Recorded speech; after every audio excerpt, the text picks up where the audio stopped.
It's time home spec inspections. We're doing inspection today, 6185 Garland.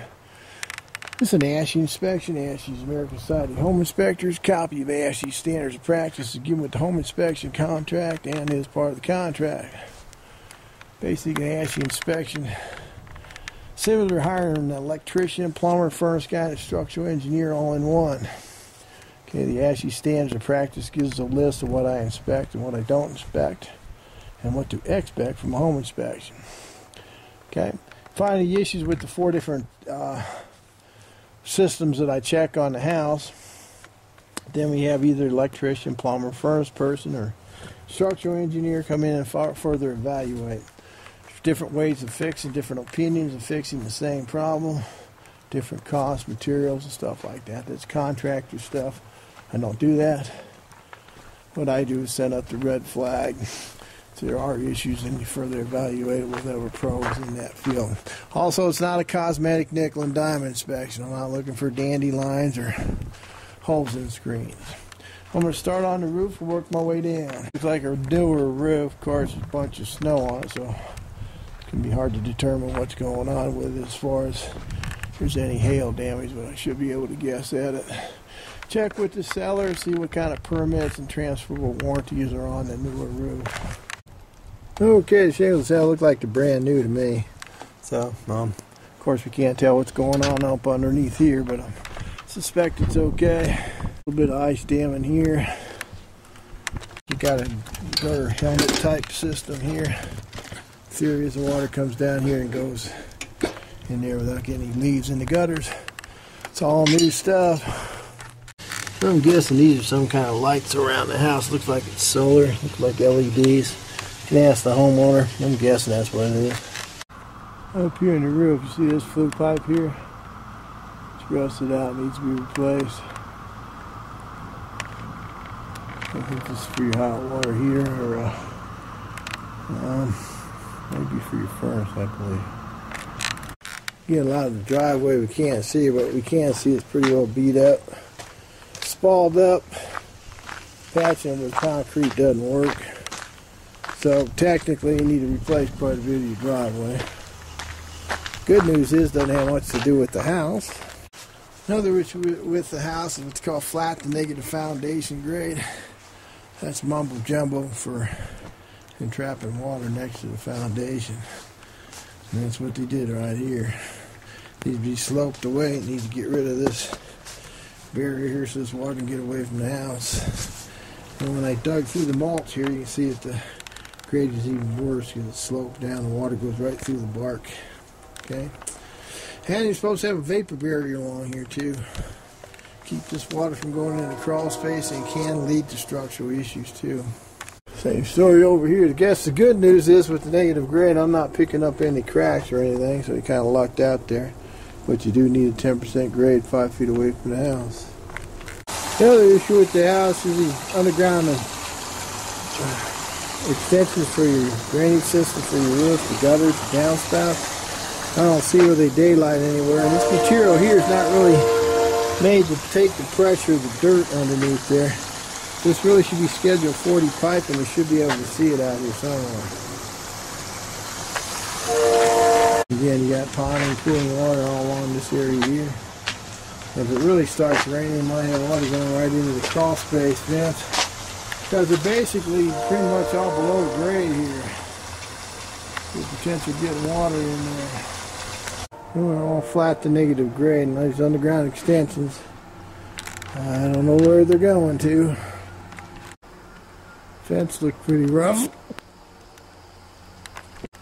Really don't do fences, but you don't need a home inspector to tell you what's going on here. And that's usually a shared cooperative effort with your neighbors, so probably need another trap door for your crawl space entrance too. Rotted out. This spigot in the back must be shut off on the inside because it's not on.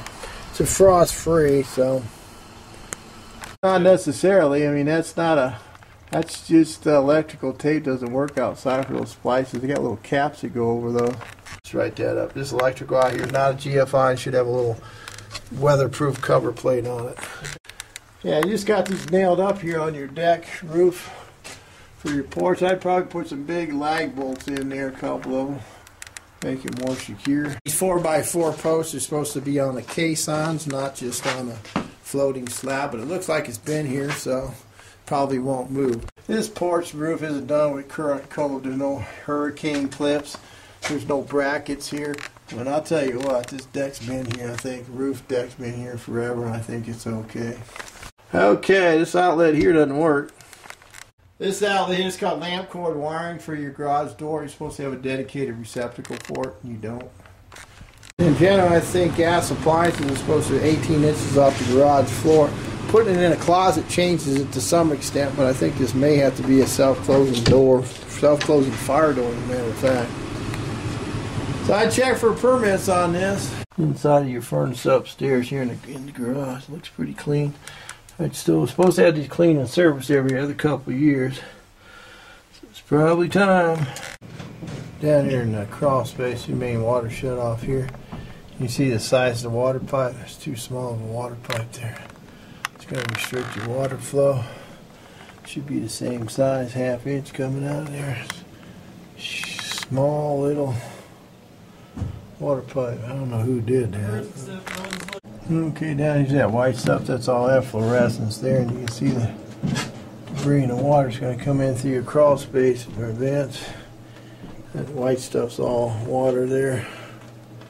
Efflorescence, that's from your negative grade. Luckily, I don't see any structural issues.